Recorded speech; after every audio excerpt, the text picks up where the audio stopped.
Paalam, Kitty. Di ka na talaga nakatiis sa sakit mo. Iniwan mo na ang nanay. O si mami pala, mamimiss ka namin. Wala nang hihiga sa kama. Wala pang isang buwan pa nga mahigit. Si Sergio, sumunod ka din.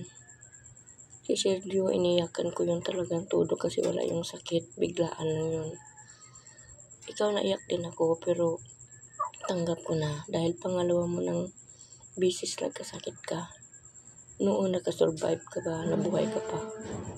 Pero ngayon, hindi na talaga. Hindi mo na talaga nakayanan.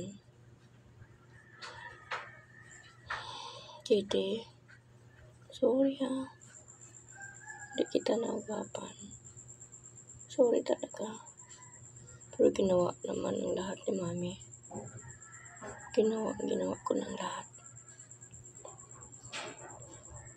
Pinalam na din kita sa may-ari na kung saan ka galing. Ang sabi, matandang-matanda ka na daw. Pero nung kinuha kita, tatlong taon na kita mahigit diri sa balay. 3 taon na kita mahigit.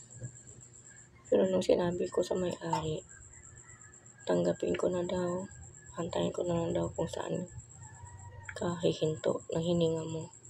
Dahil sobrang katandaan mo na daw talaga. Hindi ko rin alam kung ilang taon ka na. Basta ang sabi ng may-ari na kung saan ka galing, sobrang tanda mo na daw. Tanggap na kita. At tanggapin ko daw kung ano mangyari sa'yo. Dahil sobrang tanda mo na daw. Paalam, Kitty, 2 beses mo na talaga ito nakasakit noon. Nakayanan mo. Pero ngayon hindi na talaga. Sorry, baby ko. Sorry, Kitty. Kasama na kayo ni Sergio kung saan na si Sergio ngayon. Paalam, Kitty, ha. Pangako ko.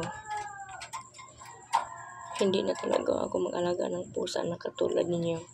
May mga pusa pa akong kasama mo dito, 2. Alam mo yan. Yung mga ligaw na pusa nandito sa akin, 2. Pero yung may mga lahi, kagaya ni Sergio, kagaya mo, hindi ko na matanggap.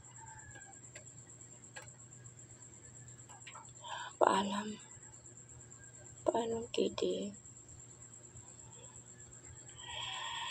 Kawawa naman, Kitty ko.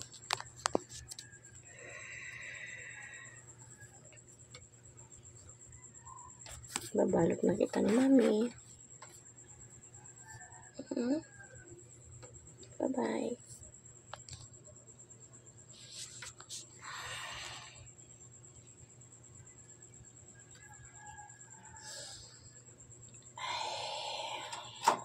Wala ng Kitty ko.